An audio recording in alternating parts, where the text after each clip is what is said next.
Hey to everyone, this is a 2-pole motor capacitor run with 24 poles and 12 coils, 4 starting coils, 8 running coils, making up 12 slots. So here I've got to put in some wires already in the motor, but I had to do some other coils with you. As you think here, due to time I just skipped up the other all that work because I don't want to speed it up and you miss out. So here you have, this is how you will install the insulators, and briefly I've already seen how I cut them. So immediately after fixing them in, and then you make sure that they are in the line where you're going to slot, because you may put where you're not going to slot and you find out that you have slotted the wrong side. So make sure that you put in your insulators and add up the wires immediately, other than going by mistakes. So as I told you in the earlier videos that motor winding is a fully manual process activity, so you don't have to use any machine. You can see how I'm slotting in the wires. They are put in manually by hands. So let's see here and focus over this slot. And I'm finalizing with this motor because I'm now fixing in the starting coils, which are 4 of 2 slots each side. So now we'll have to focus here and look at how you put in the wires. Okay, the only thing to mind about here is the wire connections. Make sure that at the end there is a long wire whereby that you can either change or modify on the where the wires should be coming out from. Okay, so this is it, just super easy action here, as you can see, and you save yourself something and do things to earn in this simple activity. So after slotting in these wires, I'm now going to jump over up to where we are now going to tie the wire right here. So here we are only going to get the thread.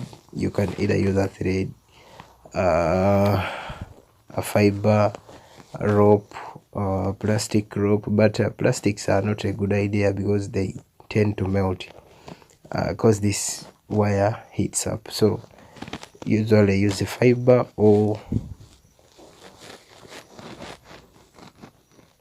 other materials, but not plastic, because plastic will tend to melt up when the wire heats up. And then pass through the wire and tie, usually as the way. I think here I won't command you how to tie, but get your option which is right for you and make sure that you have tied up properly. My option is this, but you can really change depending on what you can do first. Okay, there is no need to squeeze yourself, but all in all, you have to tie the wires together and then we vanish. Okay, so this is how I tied my wire, and this is what point A. So the motor has 2 points, point A and B, and then when you're tying up point B, you also observe the same, but don't always endeavor not to damage the wires. Now this is point B, point A is done. Now going to point B is going to be off camera, and then I'm now turning up back with vanishing. Okay, boom. Now with vanishing, I'm going to spray over. Just get an empty bottle of any liquid, then put a small hole over, and then spray across of the both sides. So I've already put out my wires here. As I'm waiting for them varnish to dry up, I'll be taking up this. I took up this time to cut the wires. So we have wire B minus and wire S minus. So the S minus is not as the same as B minus, no. S minus goes with S plus, because S, I used it S as small, so S is the starting coil, B is the running coils, and they are, so because this is a capacitor motor run, so where I'm going to connect my, so this is, sorry, here, because the wires come out from the opposite side, so I'm going to change, but I just wanted you to look at it here. Sorry, let me change even here. So I was talking about the, I was testing the rotor. So I was telling you about the type of the motor, that this is a capacitor motor run, so it will have where we are connecting the capacitor.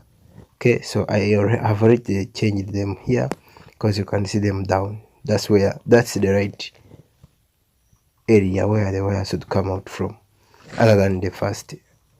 With that case, that was an error, sorry about it, but good enough, I corrected it, and we are at the same pace. Okay, now here we're going to look at this motor running immediately after. I only beg you to look at the marks here, because this is an motor. I can't test any other motor besides this, because that's it. With the other guys, what they do, they tend to, they use a different kind to test, and then they find that they're deceiving you around. Okay, but I'm not of that kind. Let's now move and test the motor, because everything is now in place. When you're tying up here, you don't need to struggle a lot, because you already have the flywheel. Only that I'm sorry about not telling you some parts, but currently now I'm holding a flywheel with a 19mm bolt. So yeah, this is it. You don't need to put in much money over this. And another idea I always give you is that some women may do it wrong, so you better give them this video and say, no, get this information from here, so that you do the right thing. Okay, don't just squeeze yourself up there. Right.